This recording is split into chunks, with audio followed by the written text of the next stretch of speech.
안녕하십니까. 칠순쯤 떠나는 세계여행 SHMTV의 미스터송입니다.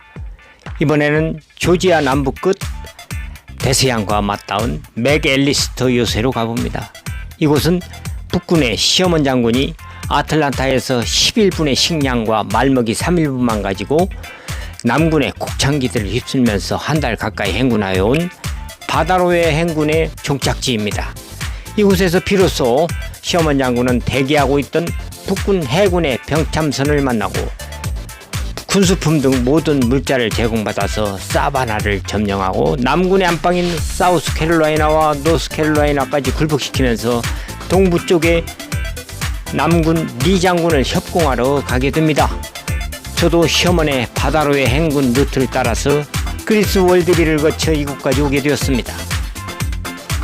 헨리 포드의 고향 리치먼드 힐에서 참나무 이끼가 가득한 가로수길을 지나서 맥앨리스터 요새 입구에 도착했습니다. 출입관리 사무실이 있네요. 낚시터 등의 주차 요금을 받는 관리 사무실 같은데 박물관 가려고 한다니까 직진하라고 합니다. 맥앨리스터 요새 박물관입니다. 한적하고 방문객도 거의 없는 것 같습니다. 중포가 놓여져 있네요. 박물관과 기념품점이 함께 있는데 관리 직원 두 분이 매우 친절하게 맞이해 줍니다. 관람료가 약 $8로 기록됩니다. 우선 박물관 구경을 해봅니다. 케네소나 치카마우가의 그 박물관보다는 세부적인 면에서는 오히려 더 많은 정보를 얻을 수 있었습니다.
개척민 이주 당시의 인디언 원주민의 생활상 기록도 있습니다.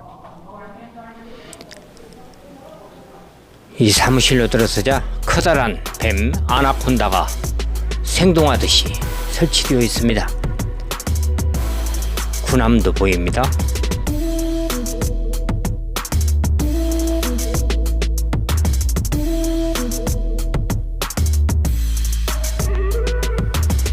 군함의 내부 모습 등이 묘사되어 있습니다.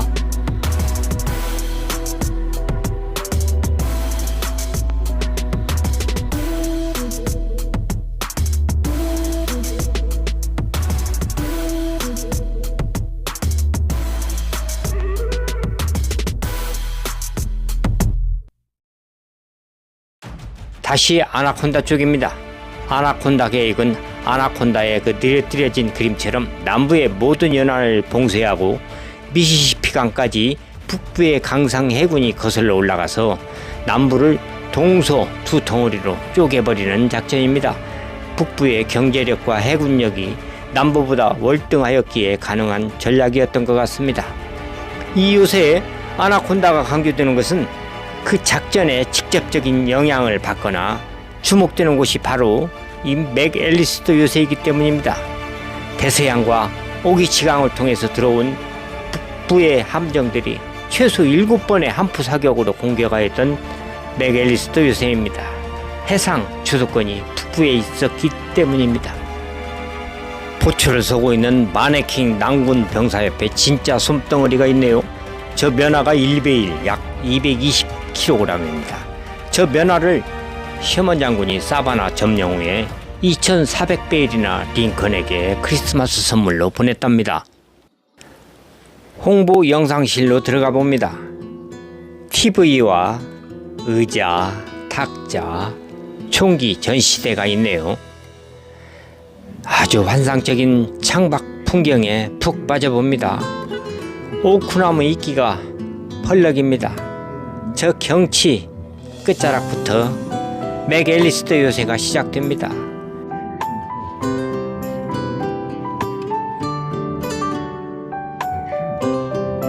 크고 작은 포탄들이 쭉 늘어서 있습니다. 옛날 영화에 많이 나오는 그런 포탄이네요.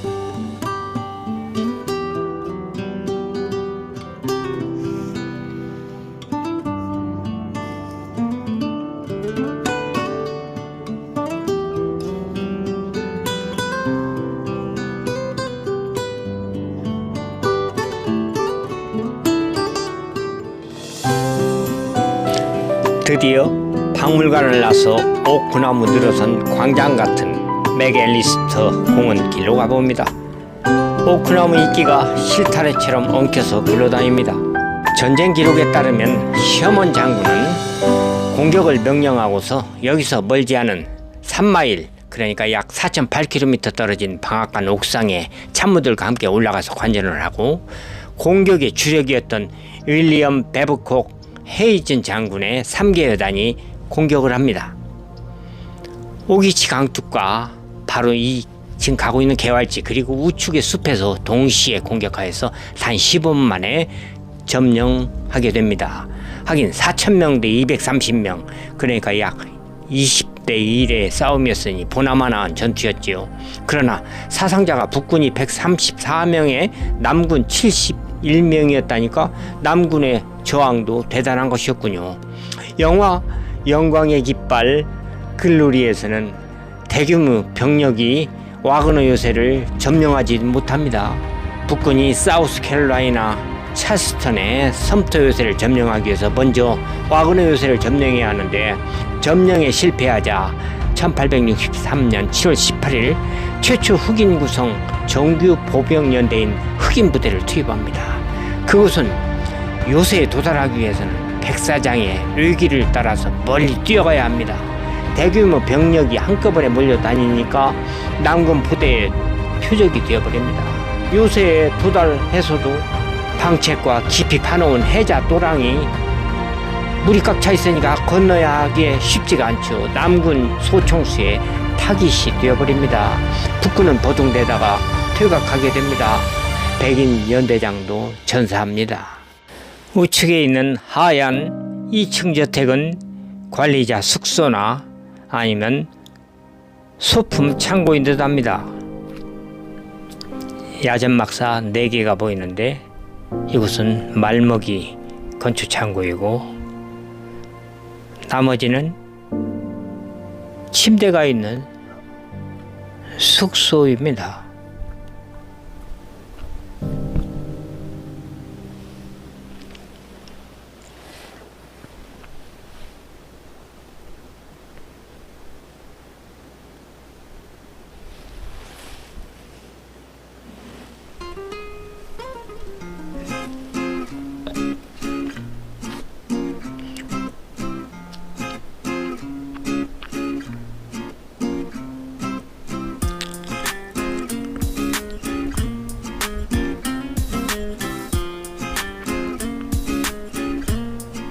네, 여기는 대장간입니다. 대포나 총기 고장이 났을 때 필요한 부대 자체 철공소였던 것 같습니다.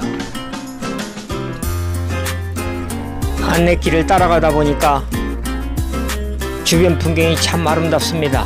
코발트색 하늘과 흰 구름, 그리고 참나무에 걸려있는 이끼들 말입니다.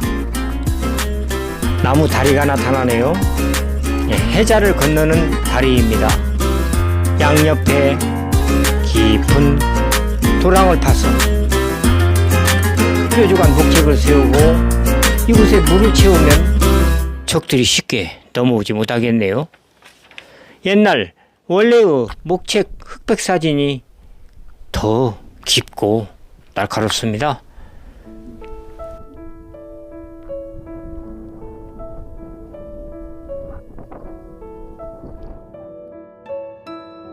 이 현판에서는 맥앨리스터의 요새를 디자인한 사람이 존 맥크레이디 대위라고 적혀 있습니다. 그는 찰스턴 대학의 수학 교수였는데 남북전쟁이 발발하자 남군의 공병대 장교가 되었고 남군 로버트 리 장군이 이 요새를 더 튼튼히 만들어야 한다는 공고를 했는데 그걸 받아들여서 현재의 모양으로 고안했다고 합니다. 그는 전쟁 후에 다시 찰스턴 대학 교수로 복직했다고 합니다. 이 요새엔 대포진지가 7개가 있고 중앙 방공구역은 병원이나 막사, 장교숙소, 보급구역으로 만들었다고 합니다. 10인치 바퀴포가 있는데 요새 밖으로 배치를 해서 발사 시에 벽이 흔들리지 않도록 했다고 합니다. 2년 동안 7번의 함선 공격을 받았는데 끄떡이 없었답니다.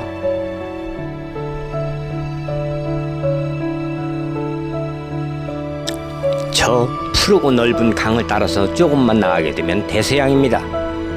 왕릉같이 생긴 작은 봉우리 땅 속에는 벙커가 숨겨져 있습니다. 그냥 봐도 아주 튼튼한 벙커입니다. 신병 때 전방 GOP 이미지가 떠오릅니다. 아무도 없지만 그냥 들어가 봅니다. 이곳은 장교 숙소인 것 같습니다.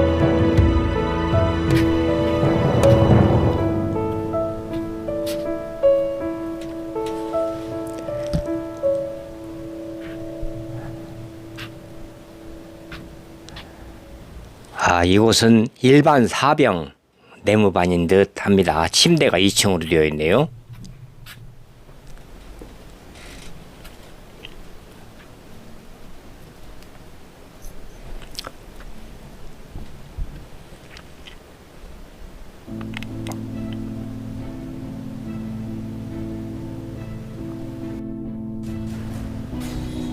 왕릉같이 생긴 작은 동산들 사이로 걷는 것 자체가 재미있고 좋은 구경거리입니다. 제가 둘러본 미국 경치 중에서 가장 사랑스러운 장소인 듯합니다. 이 요새의 사령관은 조지 웨인 앤더슨 주니어 소령입니다. 그의 형제 4명이 모두 남군의 중장, 대령, 대위로 복무했다고 합니다. 특히 그의 형인 로버트 휴스턴 앤더슨은 남군의 준장이었고 전쟁 후에 23년 동안 사바나 경찰서장으로 재직했다고 합니다. 그런데 이 요새를 공격한 윌리엄 헤이즌 장군은 조지의 형인 로버트 휴스턴 앤더슨과 함께 웨스트포인트 미 육군 사관학교를 함께 다녔던 잘 아는 사이였다고 합니다. 윌리엄 헤이즌 장군은 맥앨리스터 요새를 방어하던 조지 웨인 앤더슨 소령과 니콜라스 클린치 대위의 그 집안 가문에 대해서 잘 알고 있었기에 두 사람이 전사하기를 원하지 않았던 것 같습니다. 기절한 채로 피를 흘리면서 나무 상자에 앉아있던 앤더슨 소령을 보고 윌리엄 헤이든 장군이 앤더슨 소령 거친 대우에 대해 사과드립니다 라고 하자 앤더슨이 그를 올려다보면서 고개를 숙였답니다. 요새가 함락된 그날 저녁에 앤더슨 소령은 윌리엄 베버커 헤이즌 장군의 사령부 주택에 억류되었습니다. 헤이즌 장군은 시어먼 장군을 초청해서 승리를 자축했으며 패장인 앤더슨 소령도 식사에 초대했다고 합니다. 식과 담배를 서로 권했고 앤더슨 소령이 요새 방어에 지리에 매설한 것에 대해서 시어머니 화가 잔뜩 나서 격한 논쟁을 하기도 했답니다. 그리고 시어머니는 앤더슨 소령에게 다른 포로들과 함께 지리 제거 작업에 합류하라고 명령했다고 합니다. 요새는 불태워버렸죠. 1930년대 후반에 자동차왕 헨리 포드가 이 부지를 매입해서 복원을 시작했고 당시의 모습으로 재현되어 1970년에 국가사적지로 등재되었다고 합니다. 바로 가까운 리치몬드 힐에는 포드 박물관이 있습니다. 맥 앨리스터 요새는 사바나를 지키는 세 개의 요새, 블라스키 요새와 제임스 잭슨 요새 중 마지막 남은 요새였다고 합니다. 요새가 함락되자 사바나를 방어하던 남군의 윌리엄 하디 장군은 1만 명의 병력을 사우스캐롤라이나로 철수시켜버립니다. 시어머니는 더 이상의 저항 없이 사바나 도시를 점령합니다. 이곳은 둥근 포탄 쇳덩어리를 달구는 화로 아궁이입니다. 오븐에 포탄을 넣어서 벌겋게 만들어가지고 강 쪽에 접근하는 북부 함선에 쏘아서 함선을 불태워버리는 것이죠. 나무로 만든 출입구문들이 있는 벙커로 들어가 봅니다. 요새 공원 내에 저 혼자만 있어서 조금은 을씨년스럽고 두렵기도 하지만 언제 이런 곳에 다시 와볼 수가 있겠습니까? 아이들이 함께라면 신나는 모험이 되겠습니다.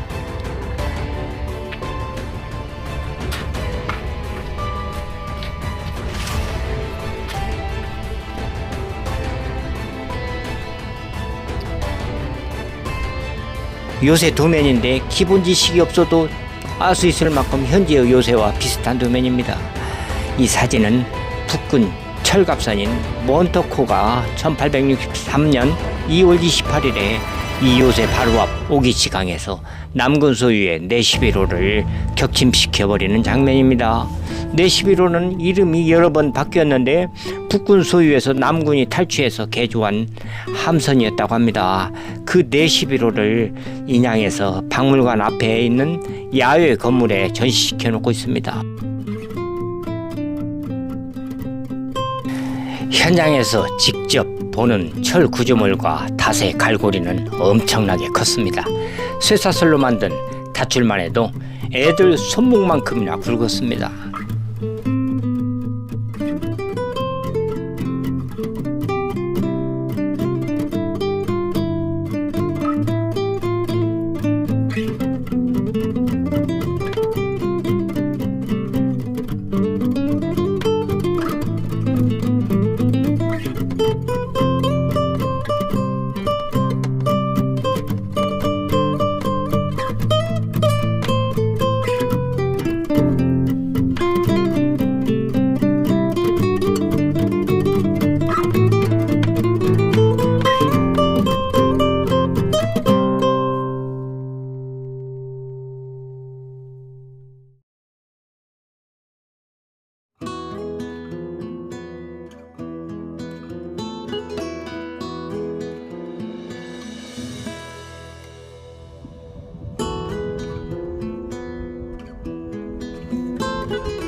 맥 앨리스터 요새는 시어먼 장군의 바다로의 행진이 끝나는 곳이고 앤더슨 소령의 전쟁이 끝나는 곳이기도 합니다. 앤더슨 주니어 소령은 전쟁 후에 버지니아 정치인과 변호사로 활동하다가 1906년에 사망하였습니다. 그리고 사바나의 로렐 그로브 묘지에 묻히게 됩니다. 지금까지 시청해주신 여러분 대단히 감사합니다.